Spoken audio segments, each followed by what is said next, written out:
Iran एक ऐसी सरजमी जहाँ तारीख की खुशबू आज भी हवा में बसी हुई है, जहाँ हर गली, हर शहर और हर चेहरा एक कहानी सुनाता है। ये मुल्क कभी फारस के नाम से जाना जाता था और आज भी इसकी पहचान इसकी शानदार सकाफत है। यहाँ के लोग फारसी ज़ुबान बोलते हैं। एक ऐसी ज़ुबान है जो शायरी की मिठास से भरी हुई है। ईरान में शायरी सिर्फ अल्फाज नहीं बल्कि जज्बात की एक दुनिया है, जिसमें दर्द, मोहब्बत और उम्मीद सब एक साथ सांस लेते हैं। ईरान की सकाफत रंगों से भरी हुई है, जहाँ मेहमान नवाजी बोझ नहीं बल्कि दिल की आवाज़ होता है।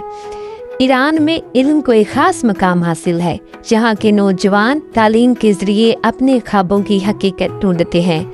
ईरान एक इस्लामी मुल्क है, जहाँ मज़हब लोगों के दिलों में बसता है, जहाँ के लोग इबादत में सुकून ढूंढते हैं और अपने अकीदे से गहरा तल्लक रखते हैं।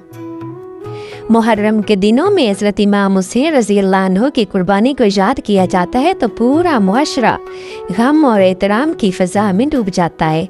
ये सिर्फ एक याद नहीं बल्कि हक और सच्चाई की इलामत है। ईरान की तारीख बहादुरी से भरी हुई है। चाहे कदीम सुल्तनतों का दौर हो या जदीद ज़माना, इस कौम ने हमेशा अपने वक़ार और आज़ादी के लिए जदोजहद की है। हज़रत इमाम हुसैन रज़ी अल्लाह अन्हु की कुर्बानी ने याद दिलाती है कि सच के लिए खड़ा होना ही असल बहादुरी है।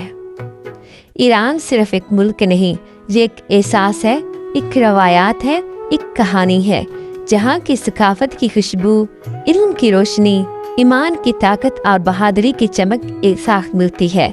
ये वो सरजमीन है जहाँ माजी की अजमत और हाल की उम्मीद एक खूबसूरत ख्वाब की तरह जुड़ी हुई है। अगर वीडियो पसंद आए तो लाइक एंड शेयर, सब्सक्राइब लाजमी कीजिएगा। अल्लाह हाफिज़।